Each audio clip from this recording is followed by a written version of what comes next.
One of the viewers of my Metroland videos has kindly asked me to talk about the Victoria Line. I remember the Victoria Line when it opened in 1968. It was very exciting. It added a whole new range of stations, but more importantly, we should have been excited by the fact that it introduced self-drive trains, auto trains, into the London Underground for the first time.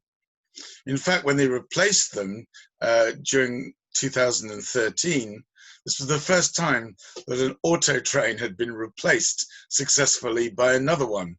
So there were always drivers on the Victoria Line, but strictly speaking, they can just put the train into autopilot, let it get on with it, and only take over the controls in the case of an emergency. So what was this Victoria Line? Well, it started off at Walthamstow Central. That itself was exciting. New station. Well, it wasn't a new station. In fact, that's a feature of much of the Victoria Line as it was originally built. It involved connecting the underground to the railway lines that ran typically into Moorgate and to Liverpool Street. Stations that ran alongside the Victoria Line, or in some cases were part of it. Walthamstow was significant for another reason. It was the epitome of the development of suburbia that happened during the 1930s as Britain, and London in particular, tried to work its way out of the Great Depression caused by the 1929 Wall Street crash. The idea was that up-and-coming people who'd grown up in the East End of London could now move to Walthamstow and enjoy a two-up, two-down home of their own with a little bit of garden. The pace towards housing of this type accelerated after the Second World War with the extensive bombing of the East End of London. It made it all the more important to develop areas like Walthamstow with their epitome of middle-class living type style of housing. Now, of course, Walthamstow is a cultural centre with an arts festival and much otherwise to be proud of. Black Horse Lane is the one station on the northern part of the Victoria Line which didn't exist before the line was built. But when we go further south to Tottenham Hale, we immediately hit the connection with Stansted Airport. And I will well remember all the discussions about where London's third airport was going to be built. Well, Stansted got the gig and Tottenham Hale got the train link. It now goes all the way, of course, into Liverpool Street, but it's much quicker often to change at Tottenham Hale. The real reason why the Victoria Line was built was to ease congestion in two parts of the railway. The first concerned the Piccadilly line. And so you can go from Finsbury Park to King's Cross on the Victoria Line, only stopping at Highbury and Islington. It's a good deal quicker than taking the Piccadilly line between Finsbury Park and King's Cross and going through stations like Arsenal and Holloway Road. The other great driver behind the Victoria Line was to link up the mainline stations of King's Cross, Euston and Victoria. It seems slightly mad that you got off a train at King's Cross and then had to somehow navigate your way across the underground in order to get to Victoria and its entry points to the south of England. So now with the building of the Victoria Line, you could go from King's Cross St Pancras to Euston if you were coming in on the northeastern line and wanted to go northwest, or simply sit on the train and go all the way through to Victoria. Although actually the original line didn't go that far. The original line, I think, finished at King's Cross. It was then extended down into Warren Street. It was always planned to go to Victoria. In fact, it was planned to go to Brixton, but that's a bit later on. But nevertheless, the extension through to Warren Street opened up Fitzrovia to the underground. Warren Street station on the Northern Line historically was originally called Euston Road Station, and if you've ever been there, you'd know why, because frankly it's built on Euston Road. It does open out onto Warren Street, a road that at the time was full of car dealerships and is now full of pretentious cafes, and leads you to the fairly bohemian neighbourhood of Fitzrovia. From Warren Street, though, you could go straight to Oxford Circus, which cut out an enormous amount of congestion that was blocking the underground at the time. The second reason for building the Victoria Line was to create another route through central London that wasn't the Bakerloo line.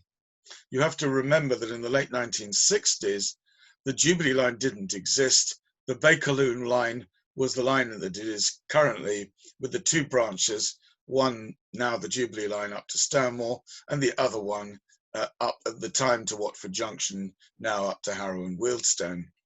There was an awful lot of traffic in the middle, and that led first to the creation of the Victoria line, and then to the Jubilee line later in the 1970s.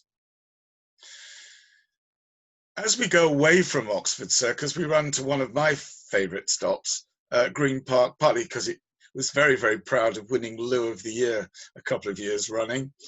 It's perched on Green Park, and therefore in all tourist maps is regarded as the closest station to Buckingham Palace, which it probably is just about.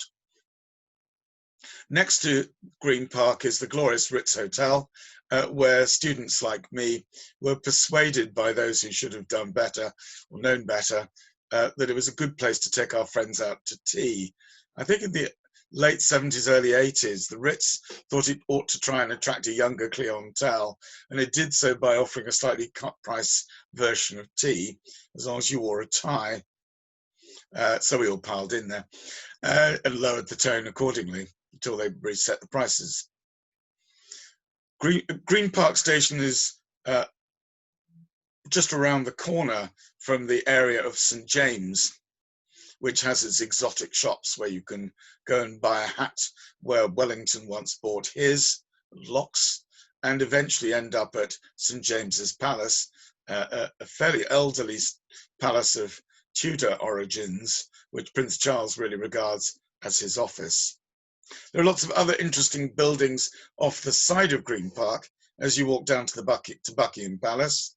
Notably, Zimbabwe was created at one of the houses along the road. But as we head off from Green Park to Victoria, we're heading off to a mainline terminus, and the Victoria line was called Victoria Line.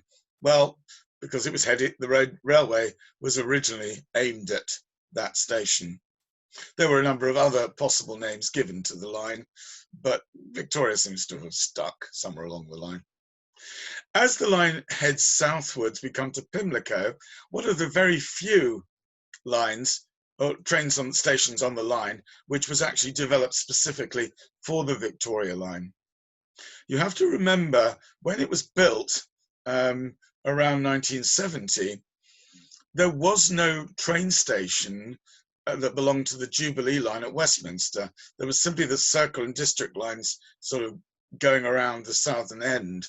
And so Pimlico was useful for politicos, for visitors of the Tate Gallery, which is nearby, who all occupied the slightly nebulous space between Westminster and Vauxhall Bridge. The Victoria line then crosses the river. And that itself is quite radical, because there was always a feeling that the underground shouldn't impinge on what was then known as Southern Region. Southern Region was a sort of agglomeration of railways, some of which now called things like the South Western Railway, which populated the area south of the river, heading all the way down to places like Brighton, but provided a great deal of suburban transport, not always terribly logically laid out. So as we go beyond the river, we come to places like Vauxhall. Vauxhall is a good example of this because there's a cross station there. You come out of the tube station, walk down the tunnel, and you find yourself virtually at the front door of the South Western Railway line station, which goes up to Waterloo on one side and goes southwestwards on the other to places like Rains Park and Wimbledon.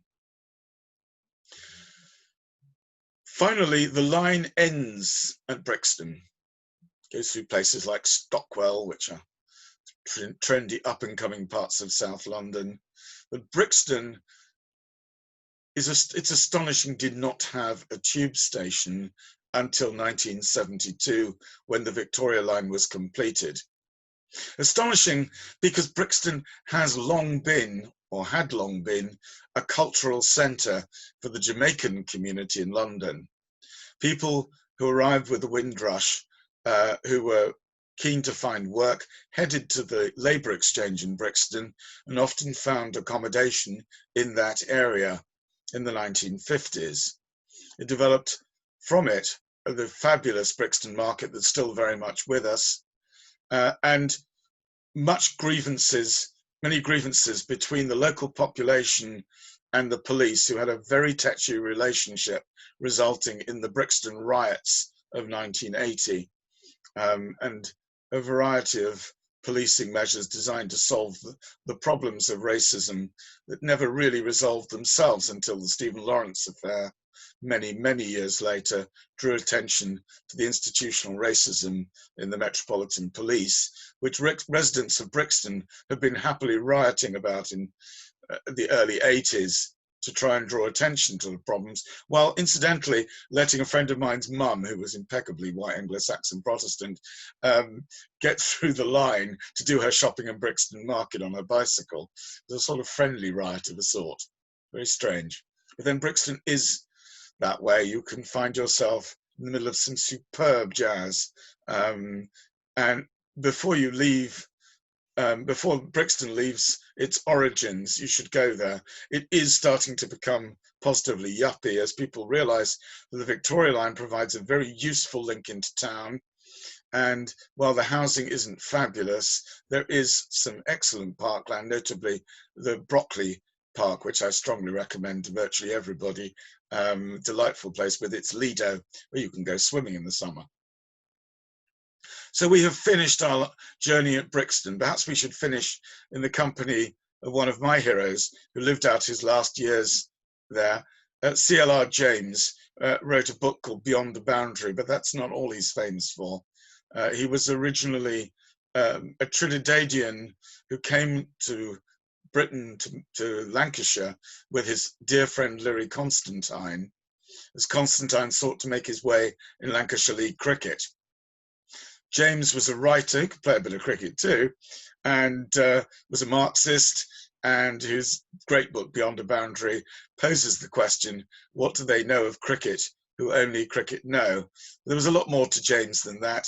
He campaigned for what now seems so incredibly obvious, that the West Indies should be entitled to choose not just a white man to captain their cricket team. It seems so mad that that didn't happen until James's campaign succeeded in the appointment of Frank Worrell for the 1960-61 West Indies tour of Australia. You would never believe it now, but these people are important.